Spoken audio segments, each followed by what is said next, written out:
நமக்கு இந்த வீக்கோட last question என்னன்னா, நான் வெயிட் லாஸ் பண்ணிட்டேன், பட் ஆனால் என் பெல்லி ஃபேட் குறையவே இல்லை அப்படின்னு ஒருத்தர் கேட்டிருக்காரு.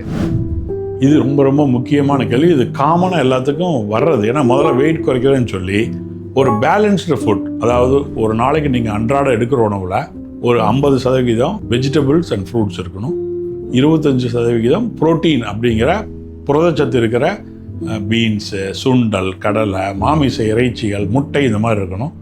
ஒரு 10% நல்ல கொழுப்பு இருக்கிற பொருள் இருக்கணும். ஸோ நீங்கள் நார்ச்சத்து இருக்கிற காய்கறிகள் இன்னொரு 15%.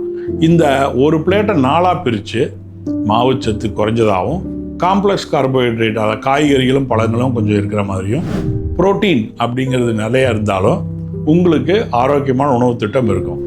பட் நீங்கள் மருத்துவரையும் நியூட்ரிஷனிஸ்டையும் கன்சல்ட் பண்ணாமல் கூகுள் பார்த்து இல்லை வேற சொல்கிறவங்களை கேட்டு நீங்களாம் எல்லா சாப்பாட்டையும் குறைச்சி உடம்புல இருக்கிற நல்ல கொலஸ்ட்ராலும் புரதமும் சார்கோபீனியான்னு சொல்லுவோம், மசில் எல்லாம் சோம்பி போயிடும்.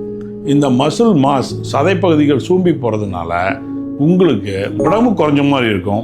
பட் வயிற்றுக்குள்ளே இருக்கிற கொழுப்பும் வயிற்றுக்கு மேலே இருக்கிற சப்கியூட்டேனியஸ் கொழுப்பும் விசரல் கொழுப்பும் குறையாமல் இருக்கக்குள்ள பாட் பெல்லிங்கிறது வயிறு மட்டும் பெரிய தொப்பையாக இருக்கும். ஸோ நீங்கள் பேலன்ஸ் டயட் எடுத்து மருத்துவரின் அறிவுரையின் பேரில் சர்க்கரையை கண்ட்ரோல் பண்ணுற மாதிரியே உடற்பயிற்சி கரெக்டாக செஞ்சு நீங்கள் ட்ரெயினரை வச்சு கரெக்டாக பயிற்சி பண்ணிங்கன்னா உடல் எடையும் சீராக குறையும், சமமாக குறையும், பாட் பெல்லி இல்லாமல் பார்த்துக்கலாம். நன்றி, வணக்கம்.